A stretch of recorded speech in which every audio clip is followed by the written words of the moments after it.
Hello everyone, welcome to ITLS Academy. Myself Dr. Manu Saini. I will be talking on the impact of nutrients on mental health. Mental growth refers to a person's psychological growth, the way we think and deal with different situations, and by what methods we develop and disseminate the information. Mental growth is an important aspect of growth, embracing the various mental abilities. It begins right from birth, and as the child develops, with the passage of time, his mental reactions also change. These reactions are very simple to start with, but in due course, they lead to complex mental activities. Mental development includes such abilities as attending, perceiving, observing, remembering, imagining, thinking, solving problems, and growth of intelligence as well as of the language. These abilities change, grow, and mature with age and decline in old age. The rate of change vary with the age and spatial experiences. In spite of general pattern of mental development, each individual grows and develops in his own unique manner. Growing up physically refers to a person's physical growth, like increased height, strength, and health. It can also refer to the development of your brain.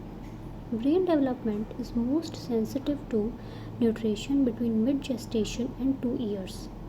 The brain starts developing around 1 month after conception and continues till mid 20s. What is brain? It is a highly complex organ containing 100 billion neurons, more connection than the stars in the universe. Brain controls responses and how we function physically and emotionally. The various functions of brain include coordination, that is the ability to make your arms, legs and other body parts move in a controlled way. Perception, it is the ability to see, hear or become aware of something through the senses. Planning, it is the process of thinking about the activities required to achieve a desired goal. Control, the power to direct the course of events. Generation, that is the production or creation of something. Thinking, thinking is the process of considering or reasoning about something. Sense, sense is a faculty by which a body perceives an external stimuli. Memory, it is a complex process that includes three phases, that is encoding, deciding what information is important, storing and recalling. Different areas of brain are involved in different types of memory. Emotions, these are the conscious mental reactions subjectively experienced as strong feelings such as love, anger, hatred or strong feelings in general. Attention, it is the act or power of carefully thinking about, listening to or watching someone or something. Decision, a conclusion or resolution reached after consideration, analysis, detailed examination of something. What is the relation between the nutrition and the brain? The science of nutrition and brain function is still evolving and is a relatively new study. But what scientists have found out is that nutrients are essential to human brain function. Deficiency of vitamin B12 and iron could lead to impaired cognitive functions due to nerve fiber complications. So, what actually are cognitive functions? These are mental processes that allow us to carry out any task. These functions include orientation, attention, cognitions, memory, gnosis, executive functions, paraxis, language, social cognition, and visuospatial skill. So, what is attention? Attention is the process of directing cognitive resources towards certain aspect of environment or towards the execution of certain actions that seems most appropriate. It refers to the state of observation and alertness that allows awareness of what is happening in the environment. In other words, attention is the ability to generate, direct, and maintain appropriate step of alertness to correctly process the information. Orientation is the ability that allows awareness of oneself and one's surroundings at all times. It is of three types. Personal orientation, it is the ability to integrate information regarding personal history and identity. Temporal orientation, it is the ability to manage information regarding day, time, month, year, holidays, a time for a certain behavior, etc. Spatial orientation, it is the ability to handle information related to where one comes from, where one is at a specific moment, where one is going, etc. Memory is the it is the function of brain which encode, store, and effectively retrieve previously learned information or past experiences. Memory is divided into two main types. It is episodic memory, that is the information about events and experiences, that is where and when. Semantic memory refers to general knowledge, and there is one more kind of memory, that is procedural memory, which refers to a particular action or a sequence of learned action, most of which are automatically retrieved without thinking about the action or movement. What is gnosis? Gnosis is actually it's a function of brain which controls recognition of previously learned information such as objects, person, or places collected from our senses. Thus there are different types of gnosis, one for each sensory modality, which combines different sensory modalities. That is visual gnosis, ability to visually recognize various elements and attribute meaning to them, that is objects, faces, places, colors, etc. Auditory gnosis, it is the ability to recognize and differentiate between various sounds. Tactile gnosis, it is the ability to recognize various objects by touch. Olfactory gnosis, it is the ability to recognize by smell different odors. Gustatory gnosis, it is the ability to recognize through taste different flavors. Body schema, it is the ability to recognize and mentally perceive the body as a whole and its various parts. Development of the movements that can be done with each and orientation of the body space. What is our executive functions? Executive functions are complex cognitive processes necessary for planning, organizing, guiding, revising, regulating, and evaluating behavior necessary to adapt effectively to the environment and to achieve goals. Praxis, it refers to the learnt motor activity. In other words, praxis is the generation of volitional movement for the performance of a particular action towards achieving a goal. Language is a high level cognitive function that develops processes of symbolization related to encoding and decoding.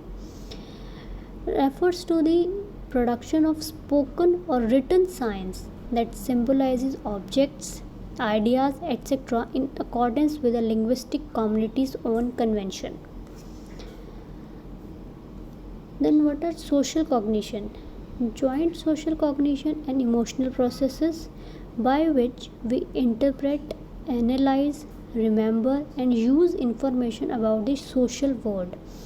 It refers how we think about ourselves, others, and their behavior, social relationship, and how we make sense of all that information and base our behavior accordingly. Visuospatial skills are the ability to represent, analyze, and mentally manipulate the objects. There are two important concepts relating to visuospatial skills, that is spatial relation. It is the ability to mentally perceive and manipulate objects in two dimensions. Spatial relation, visualization, it is the ability to mentally perceive and manipulate objects in three dimensions. What is nutrition? Nutrition is the science that interprets the nutrients and other substances in food in relation to maintenance, growth, reproduction, health, and disease of an organism. It includes ingestion, absorption, assimilation, biosynthesis, catabolism, and excretion. It looks at the physiological and biochemical processes involved in nourishment and how substances in food provide energy or are converted into body tissues. Good nutrition means obtaining the right amount of nutrients from healthy foods in right combination. So, why is nutrition so important? There's a famous saying that is, you are what you eat. A healthy diet consists of a well balanced diet composed of all important nutrients in right proportion. It prevents malnutrition and onset of diseases like obesity, diabetes, heart diseases, cancer, and stroke, to name a few. The food that we eat acts as a fuel to the body and provide essential nutrients which further act as energy giving food, body building food, protective food, and regulatory food. So, depending upon the amount of the nutrients required, nutrients are divided into two categories, that is macronutrient and micronutrients. Macronutrients are of three types, that is carbohydrates, fats, and proteins, and micronutrients are of two types, vitamins and minerals. Vitamins are further divided into fat soluble vitamins and water soluble vitamins, and minerals are divided into major minerals and trace minerals. And as the name suggests, macronutrients are required in large amount while the micronutrients are needed in the body in a smaller amount. So, what actually to feed your brain for a proper growth? The human requires essential vitamins and minerals which can be found in a variety of fruits, vegetables, cereals, and other food high in nutrition. Without these aspects of food, our brain and body would not function and grow properly from one to maintain a normal and healthy lifestyle. No single food or supplement can properly sustain the brain or body. It must be properly fueled by life's ingredients to operate at its fullest potential. And glucose is the main fuel for our brain. It is the main thing on which our brain primarily runs on. It is most abundant in starches and sugar and is easily broken down from these items. So, what are the functions performed by glucose in the brain? It enables brain proteins to build cells.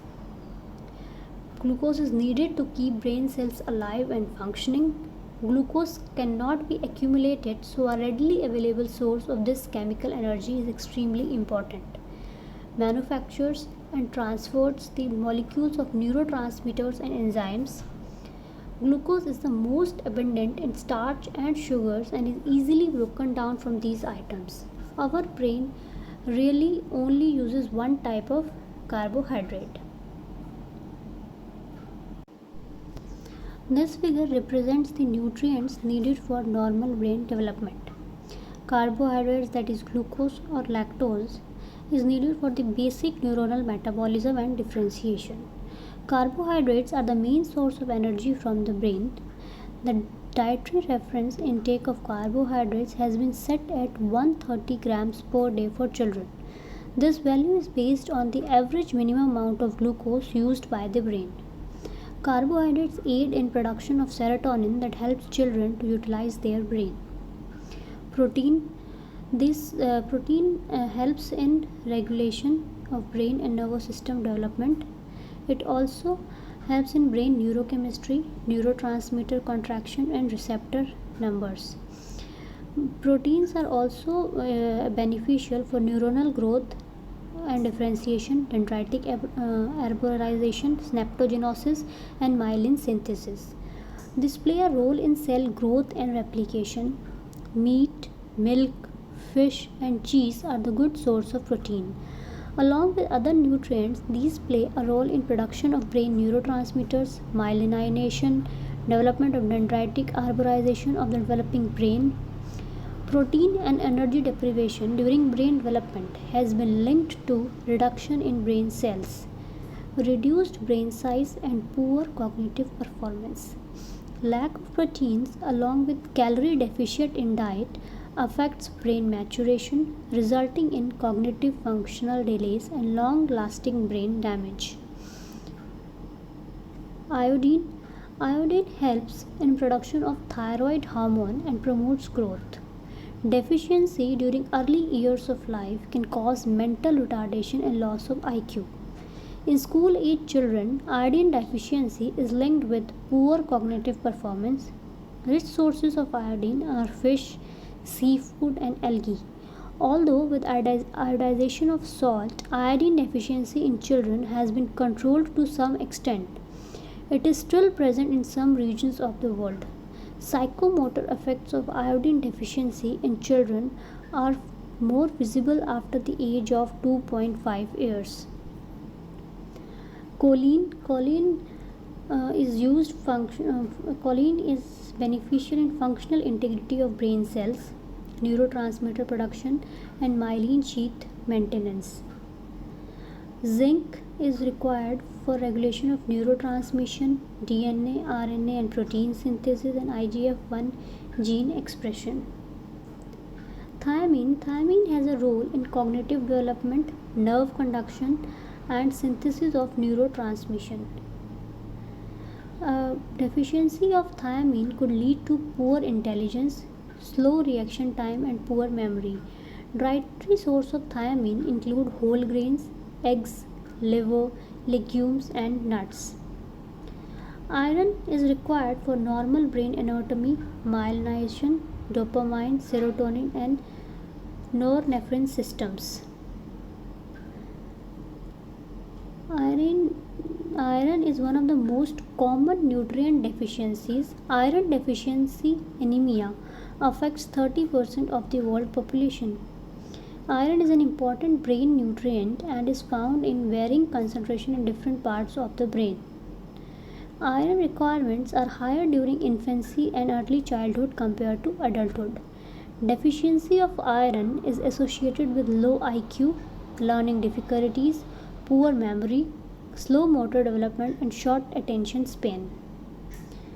Fat is used for myelin synthesis, synaptosomes formation, and cell membrane fluidity. Brain is composed of 60% fat. Long chain polyunsaturated fatty acids like omega 3 fats play major structural and metabolic role in the body. Out of these, docosahexaenoic acid, that is DHA, has a role in transmission of messages, myelination, and growth of neurons. DHA is found in salmon, walnuts, and kiwi. Deficiency of DHA has been associated with mental disorders such as attention deficit disorder, dementia, bipolar disorder, and schizophrenia. DHA is accumulated from week 30 of pregnancy till 2 years of age of the child. Studies have also proved that children aged 7 to 9 years who were given long chain polyunsaturated fatty acid rich diet for 6 months showed higher plasma and red blood cell levels of DHA, which correlated with higher verbal learning and reading abilities. Arachidonic acid is another essential fatty acid which has a role in neuronal firing, signal transmission, and synthesis of brain tissue.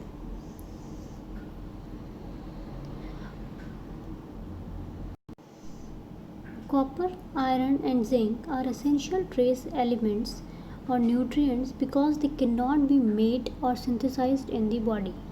We need copper for blood vessel formation, a healthy heart, and for stabilizing the collagen or connective tissue which binds one part of the body to the another.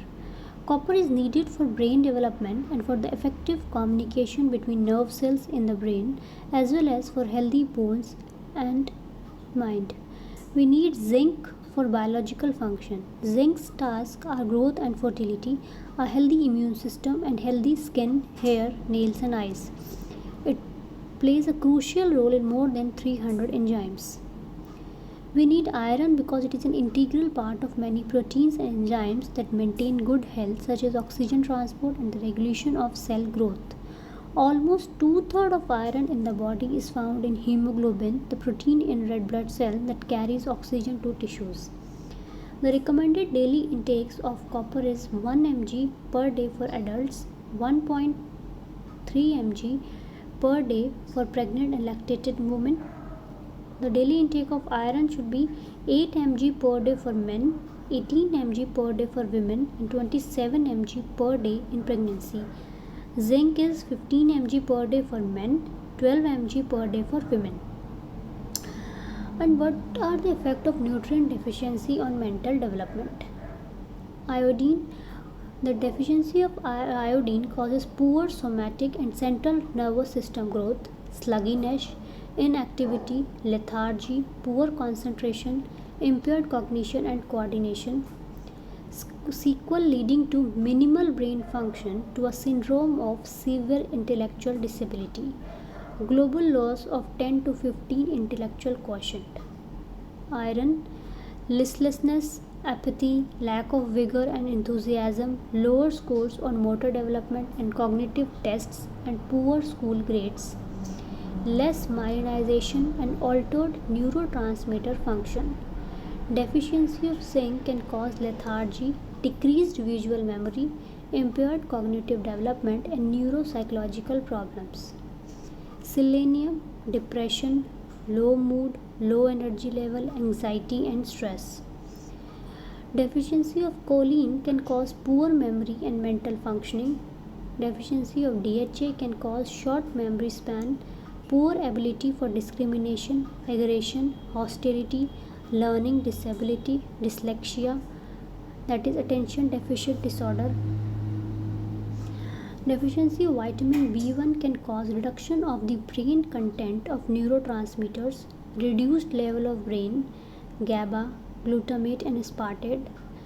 Deficiency of vitamin B12 can cause impaired performance on psychomotor tests, neuromotor, incoordination and personality changes. Deficiency of B3 can cause loss of memory, nervousness, easy distractibility and schizophrenia.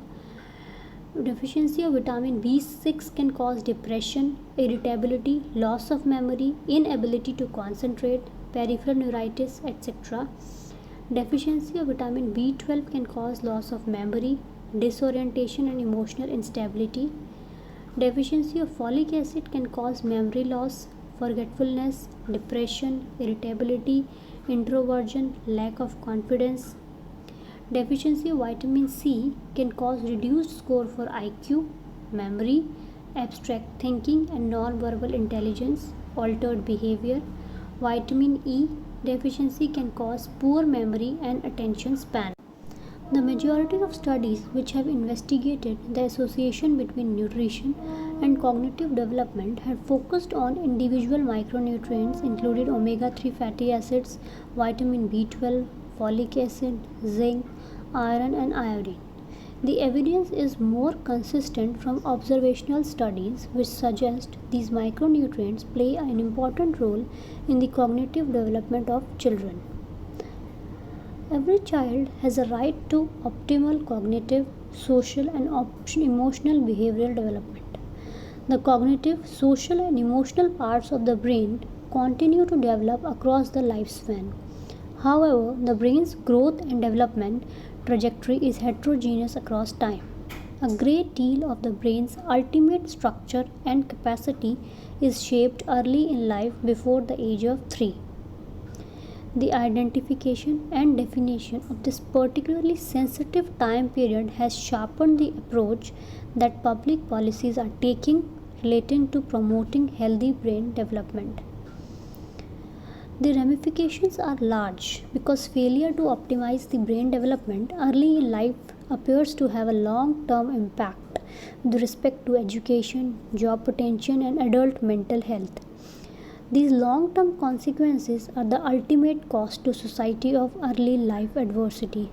Therefore, it is very important to study the basic principles by which nutrients regulate brain development during that time period and presenting the human and preclinical evidence that underscores the importance of sufficiency of several key nutrients early in life in ensuring optimal brain development.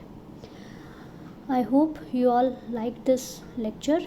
Follow us on the Facebook, Twitter, LinkedIn, WhatsApp, or subscribe the ITLS Academy on YouTube or get it on Google Play. Thank you.